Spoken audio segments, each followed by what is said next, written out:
दोस्तों, आज हम एक ऐसे विषय पर बात करने जा रहे हैं जो 60 वर्ष से अधिक उम्र के लोगों का जीवन बदल सकता है। मांसपेशियों की हानि को कैसे रोका जाए, जो कई वृद्ध लोगों की स्वतंत्रता छीन लेती है। और देखिए, यह कोई अतिशयोक्ति नहीं है। हार्वर्ड अनुसंधान से पता चलता है कि कुछ खाद्य पदार्थ इस प्रक्रिया को उलट भी सकते हैं और सूची में पहला नाम आपको चौंका देगा। मैं एक सच्ची कहानी बताकर शुरुआत करूंगा। 75 साल की श्रीमती मारिया एक दिन सोकर उठीं और खुद बिस्तर से उठ नहीं सकीं। उसने सोचा कि यह बस उम्र बढ़ने की वजह से है, लेकिन वास्तव में यह सार्कोपेनिया था, मांसपेशियों की तीव्र हानि जो 3 में से 1 वृद्ध व्यक्ति को प्रभावित करती है। अच्छी खबर, डोना मारिया ने पाया कि सही आहार लेने से उसने मात्र 6 सप्ताह में अपनी ताकत वापस पा ली। लेकिन सावधान रहें, कोई भी भोजन यह चमत्कार नहीं कर सकता। इसका रहस्य विशिष्ट पोषक तत्वों में निहित है जो मांसपेशियों को जागृत करते हैं।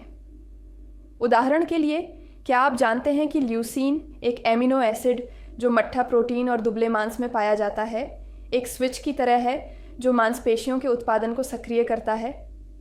इस तरह से यह है, मैकमास्टर विश्वविद्यालय के एक अध्ययन से पता चला है कि जिन वृद्धों ने मट्ठा प्रोटीन का सेवन किया, उनमें केवल नियमित प्रोटीन लेने वालों की तुलना में 40% अधिक ताकत थी। और यहाँ एक मिथक है जिसे मुझे दूर करना है। पूरे अंडे की सफ़ेदी से बेहतर होते हैं। जर्दी में कोलिन और विटामिन डी होता है जो मांसपेशियों की उम्र बढ़ने के लिए आवश्यक है। इलिनॉइस विश्वविद्यालय के शोधकर्ताओं ने दिखाया है कि व्यायाम के बाद उबले अंडे खाने से वृद्धों की मांसपेशियों की प्रतिक्रिया 40% बढ़ जाती है। अब इस पर ध्यान दें, सैल्मन और सार्डाइन जैसी वसायुक्त मछलियाँ भी एक और रहस्य है। इसका ओमेगा 3 मांसपेशियों को नष्ट करने वाली सूजन को कम करता है। American journal of clinical nutrition में प्रकाशित एक अध्ययन में 3 वर्षों तक वृद्धों पर अध्ययन किया गया, जिसमें पाया गया कि जो लोग सप्ताह में 2 बार मछली खाते थे, उनकी मांसपेशियों का द्रव्यमान काफ़ी कम हो गया।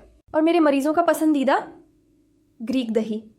इसमें नियमित दही की तुलना में 2 गुना प्रोटीन होता है और यह कैसीन से भरपूर होता है जो अमीनो एसिड को धीमी गति से रिलीज करने का काम करता है, जो सोने से पहले लेने के लिए एकदम सही है। Journal of the American medical directors association में प्रकाशित एक अध्ययन से पता चला है कि जिन वृद्धों ने नियमित रूप से ग्रीक दही का सेवन किया, उनकी दिनचर्या में कोई बदलाव किए बिना ही उनके संतुलन और ताकत में सुधार हुआ। ओह, और मैं तरल सोना नहीं भूल सकता, अतिरिक्त कुंवारी जैतून का तेल। इसमें ओलियोकैंथल नामक प्राकृतिक सूजन रोधी तत्व होता है जो मांसपेशियों की रक्षा करता है। स्पेन में वृद्धों पर किए गए एक अध्ययन से पता चला है कि जो लोग प्रतिदिन जैतून के तेल का सेवन करते हैं, उनके पैरों में कमजोरी कम होती है तथा उनमें अधिक ताकत होती है। लेकिन दोस्तों, एक महत्वपूर्ण बात यह है कि अगर आप इसे ठीक से संग्रहित या तैयार नहीं करते हैं, तो इसे खाने का कोई मतलब नहीं है। अधः पके अंडों में साल्मोनेला बुजुर्गों के लिए खतरनाक हो सकता है और मछली को माइक्रोवेव में गर्म करने से ओमेगा 3 नष्ट हो जाता है। इस चैनल पर पोषक तत्वों को खोए बिना खाना पकाने का पूरा वीडियो उपलब्ध है, बाद में पुनः जांच करें।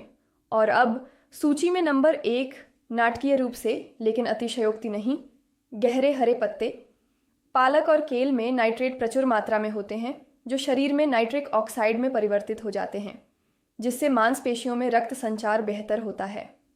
टफ्ट्स विश्वविद्यालय के एक अध्ययन से पता चला है कि विटामिन के, जो इन पत्तियों में मौजूद होता है, का अधिक सेवन करने वाले वृद्ध लोगों में 5 वर्षों में मांसपेशियों की क्षति 50% कम हुई।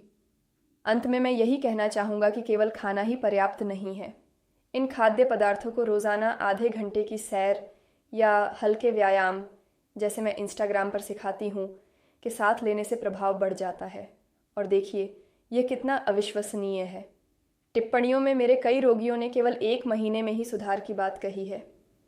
अब मैं आपसे जानना चाहता हूँ, क्या आप अपने दैनिक जीवन में इनमें से किसी भी खाद्य पदार्थ का उपयोग करते हैं? क्या आपने अंतर देखा? मुझे टिप्पणियों में बताएं। मुझे हर कहानी पढ़ना पसंद है। और यदि आप किसी ऐसे व्यक्ति को जानते हैं जो उम्र के साथ अपनी ताकत खो रहा है, तो इस वीडियो को साझा करें। यह स्वतंत्रता को बचा सकता है।